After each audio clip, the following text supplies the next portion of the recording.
উনি দমন পীড়নের আশ্রয় নিয়েছেন এবং রীতিমতো সেগুলো করে যাচ্ছেন। বাংলাদেশ ব্যাংক চেয়েছিল স্বায়ত্ত শাসন, আমরা পেয়েছি স্বৈর শাসন। আমাদের সাথে কোন রকম আলোচনা যেতে উনার নাকি খুবই লেগেছে, উনার ইগোতে লেগেছে।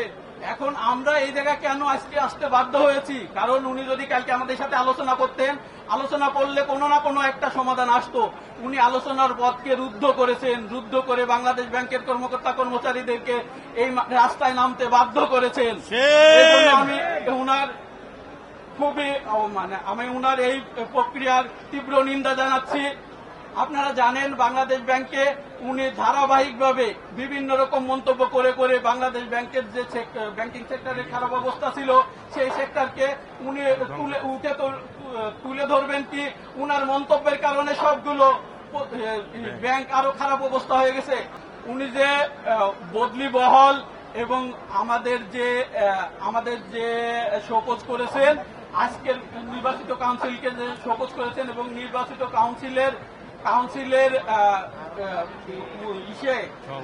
সভাপতি সেক্রেটারি সহ যে নির্বাচিত কাউন্সিলের আয়োজনে যে সংবাদ সম্মেলন হয়েছিল সেই সংবাদ সম্মেলনের কারণে যে উনি আমাদেরকে শোকজ করেছেন এবং বদলি বহাল করেছেন, আজকের ভিতরে এই বদলি বহাল উড্ড করতে হবে।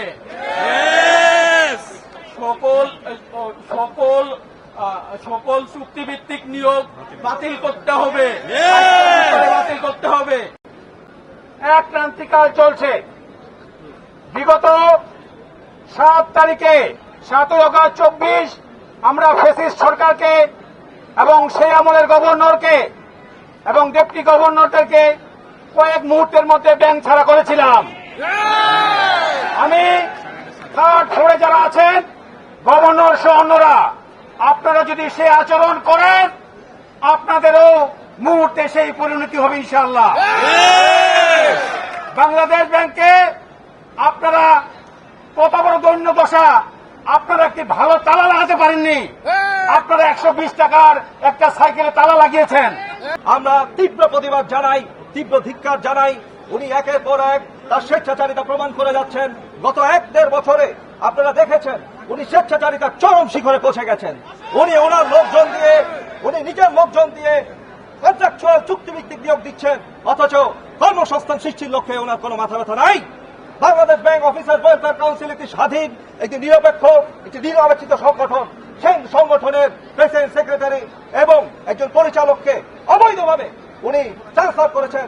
উনি এর আগে সমাজ করেছেন, তারপরে তাদেরকে কোন রকম আত্মপক্ষ সমর্থনের সুযোগ না দিয়ে আবার ট্রান্সফার করেছেন। আমরা তীব্র নিন্দা ও ধিক্কার জানাই। আমরা গভর্নরকে এবং এডি অফিসারের নিয়োগ বন্ধ করে রেখেছেন।